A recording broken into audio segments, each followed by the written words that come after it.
Hello नमस्कार मैत्रिणींनो. तर चला, भरपूर साऱ्या लेडीजच्या कमेंट्स होत्या की ताई आम्हाला पण दुकान टाकायचं आणि टिप्स द्या थोडी. काय कुठून सुरुवात करायची, कसं काय म्हणजे ॲडजस्ट होईल असं अशा हिशोबाने, आणि क्लायंट पण येतील याच्या हिशोबाने तुम्ही मला सांगा. तर चला म्हटलं थोडेसे टिप्स मी तुम्हाला देते. तर मी दुकान स्टार्ट केलं तर तेव्हा माझ्याकडे, तुम्हाला तर माहिती, मी मागच्या व्हिडिओमध्ये सांगितलं की माझ्याकडे एक मशीन होती. आता 1 2 3 4 मशीन झाल्यात माझ्याकडे. तर आणि हे बघू शकता माझे एवढे ब्लाऊज जे की मी स्टिचिंग करत असते दररोज. हे ब्लाऊज आपल्याकडे एवढे क्लायंट येतात. आणि तर चला, तुम्हाला स्टार्टिंगला सुरुवात कशी करायची ते मी तुम्हाला सांगणार आहे आजच्या व्हिडिओमध्ये. तर माझ्या दुकानामध्ये काय होतं, अगोदर माहिती का, मी थोडेफार कपडे पण भरले होते, जे की साड्या, ड्रेस वगैरे स्टार्टिंगला.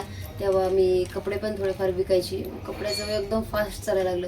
तेव्हापासून माझं गिराईक पण इकडं ब्लाऊजसाठी कपडे पण घ्यायला लागले आणि ब्लाऊज पण मी शिवायला लागले.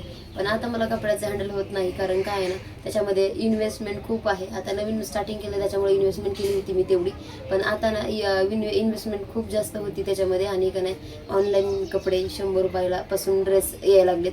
त्याच्यामुळं मी कपड्याचं स्टॉप करून टाकलेला आहे. म्हणजे की का नाही, मला असं काम करायचंच नाही की त्याच्यामध्ये भरपूर सारी इन्व्हेस्टमेंट करावी लागेल आणि त्याच्यातून आपल्याला पैसा लगेच नाही की का नाही खूप दिवसांनी भेटेल, अशी इन्व्हेस्टमेंट मला करायची नव्हती. त्याच्यामुळे मी कपड्याचा बिझनेस स्टॉप केला. आणि का नाही, जे माझे कंटिन्यू रेग्युलर गिराईक झाले ब्लाऊजचे, तर ते मी कंटिन्यू करत गेले. आणि त्यांच्यासाठी मी काय केलं, ठरवलं होतं की का नाही, चला म्हटलं आपल्याकडं तर ब्लाऊजसाठी क्लायंट येतात, मग मी ब्लाऊज पीस ठेवायला लागली. अस्तर, लेस, फॉल, म्हणजे आता अस्तर लेस फॉल तर ते मलाच लागते, पण 2 रुपये तुमचे बाहेर जाण्यापेक्षा जर तुम्ही स्वतःहून आणलं तर तेच 2 रुपये तुमचे वाचतील. मग नंतर मी तुम्हाला दाखवते. चला, हे पहा. तर त्याच कामासोबत मग मी ठरवलं की मी स्टेशनरी पण ठेवणार आहे. तर तुम्ही बघू शकता की स्टेशनरी ठेवलेली आहे. तर माझ्या शेजारी एक स्कूल आहे. त्या स्कूलमध्ये छोट्या छोट्या मुली असतात, तर त्यांना खूप हेअर बँड वगैरे लागत असतात. हेअर बँड ठेवलेले आहेत, छोटे छोटे क्लचर ठेवलेले आहेत, नील पेंट ठेवलेले आहेत. तर भरपूर अशा ज्या छोट्या छोट्या मुलींना यूज होईल असं मी सामान ठेवलेलं आहे, जे की आता स्कूल चालू झाल्यावर तर तुम्हाला समजेल भरपूर मुली येत असतात माझ्याकडे. आणि मुलींकडे पैसे किती असतात, 5-10 रुपये. तर अशा हिशोबानेच मी काही काही वस्तू आणून ठेवलेल्या असतात.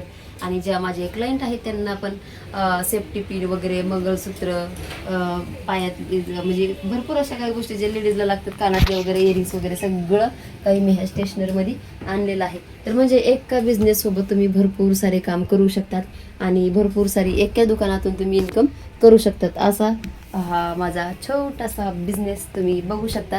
तर बघा, तिकडं पण माझ्या लेस वगैरे आहेत त्या इकडच्या साईडला, आणि इकड साईडला लेस वगैरे ठेवल्यात. इकडं समोर बघा लगेच दोरे वगैरे ठेवले, दोऱ्याचे बॉक्स वगैरे ठेवले.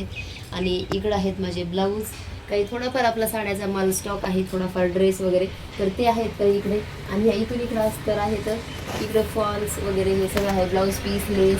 माझं हुकापासून हुकाचे बॉक्स, बटन, ड्रेस पण मी स्टिचिंग करते ना, त्याच्यामुळं मग मला सगळं बॉटम वगैरे सगळं A to Z सुईपासून सगळं चॉक वगैरे सगळं मी माल भरलेला आहे या दुकानामध्ये, जे की मला बाहेर जायची गरज नाही पडणार. कारण काय ना, माझ्या मिस्टरांची असते 12 घंटे ड्युटी, तर ते सारखं मला वेळ नाही देऊ शकत. त्याच्यामुळे मग मी हे एक स्टॉक केलेला आहे, जे की जो इन्व्हेस्टमेंट पैसा केलाय ना, तो आपल्याला कायमस्वरूपी कामात येणार आहे. जर बाहेर 2 रुपये जाणार तेच वाचतात आपले, त्याच्यासाठी इन्व्हेस्टमेंट केलेली. जर दुसऱ्या कामामध्ये जर मी इन्व्हेस्टमेंट केली, सपोज कपडे, तुम्हाला म्हटलं मी कपडे विकायची पहिले स्टार्टिंगला, सुरुवातीला ड्रेस, साड्या वगैरे भरपूर सारे कपडे विकले मी, त्याच्यामध्ये पण मला भरपूर सारी मार्जिन झाली. आणि नंतर हे ऑनलाईनचं निघलं, तर ह्या 2-4 वर्षाच्या अगोदर भरपूर ट्रेंड झालेलं ऑनलाईन. त्याच्यामुळे मग काय, गिराईक ऑनलाईन स्वस्त भेटतं, त्याच्यामुळे मग भरपूर सारे गिराईक ते ऑनलाईन घ्यायला लागले. आणि बरं झालं नशीब माझं की का नाही, माझा दुकानामध्ये माल माझा कमी होत आला. तेवढ्यातच माझं डोक्यामध्ये प्लॅन आला की का नाही, आता ही इन्व्हेस्टमेंट मला नाही करायची, माझ्या कलेची इन्व्हेस्टमेंट करायची, जे की माझा टाईम माझ्या ब्लाऊजसाठी त्यासाठी द्यायचा आहे, तेच मला वाढवायचं आहे. त्याच्यामध्ये फक्त तुमचा टाईमाचा इन्व्हेस्टमेंट आहे ह्या टेलरिंग कामामध्ये. तर तुम्हाला आजचा व्हिडिओ कसा वाटला नक्की सांगा. आणि तुम्ही पण अशी छोट्यापासून सुरुवात करा, जे की माझी एका मशनीपासून सुरुवात केली तर 4 मशनी झाल्या. जसं की काय, सुरुवातीला माझे हे सगळे कप्पे खाली होते, जे हे माझे आता सध्या तुम्हाला ब्लाऊजनी वगैरे हे सगळं भरलेले दिसतात ना, हे पूर्ण खाली होते, जे की आता सगळे भरलेले आहेत. म्हणजे छोटी छोटी इन्व्हेस्टमेंट करून एवढं पूर्ण मी भरून घेतलेलं आहे, की जी आता माझे दुकानामध्ये जवळपास 1-2 लाखाच्या आसपास म्हणजे माल भरलेला आहे आपण ते 10-20 हजार करूनच भरलेलं आहे. तर 1-2 लाखाची इन्व्हेस्टमेंट आहे ह्या दुकानामध्ये. तर तीच केलेली आहे. सुरुवात 10-20 हजारापासूनच होत असते. नंतर आपलं जसं काम फास्ट चालेल तसंच त्याची इन्व्हेस्टमेंट त्याच्यामध्ये करायची. आणि एक माझ्या मिस्टरांचं पण सांगणं असतं की जेवढा याच्यात पैसा आहे तुम्ही इन्व्हेस्टमेंट तुमच्या चांगल्या कामासाठी करताल तेवढी तुमची दुकान मोठी होईल. तर मी सुरुवातीला तेच केले. आता मला इन्व्हेस्टमेंट करायची काहीच गरज पडत नाही आहे.